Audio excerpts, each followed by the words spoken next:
Temple express நேயர்களுக்கு வணக்கம். நலம் தரும் ஆடி மாதத்துல அம்மனுடைய அம்சங்களையும் அம்மனுடைய வரலாறுகளையும் நம்ம பார்த்துட்டு இருக்கோம். அதுல இந்த வாரத்துல அம்மனுடைய சிறப்பாக கருதப்படுவது வேலுநாச்சியார் பகைவனுடைய அந்த வெள்ளக்காரர்கள் எல்லாம் துரத்திக்கிட்டு போய் கொண்டிருக்கிறப்போ அந்த வேலுநாச்சியார் தப்பித்து போவதற்காக வயிற்றுல குழந்தையோடு ஓடி போய் ஒரு மாமரத்துல ஏறி தப்பித்துக் கொள்கிறார்கள்.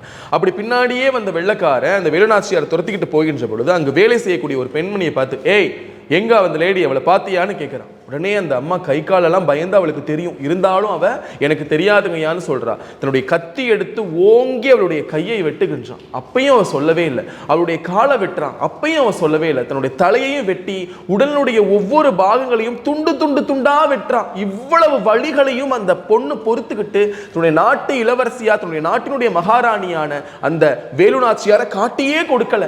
அவதான் யாருன்னா பின்னாடி தெய்வமாக கூடிய வெட்டுடையாள் என்கின்ற காளி. கீழே இறங்கி வரக்கூடிய அந்த வேலுநாச்சியார் இறங்கி வந்து அவளுடைய திரு பாதத்துல சரணாகதி அடைந்து தன்னுடைய கழுத்துல போட்டிருந்த தாலி எடுத்து கழட்டி அவள் பாதத்துல வைத்து கும்பிட்டு அவளை தெய்வமா வழிபடுறாங்க. இவதான் பின்னாடி சிவகங்கை மாவட்டத்தில் இருக்கக்கூடிய ஒரு அற்புத தெய்வமா வழிபடுறா.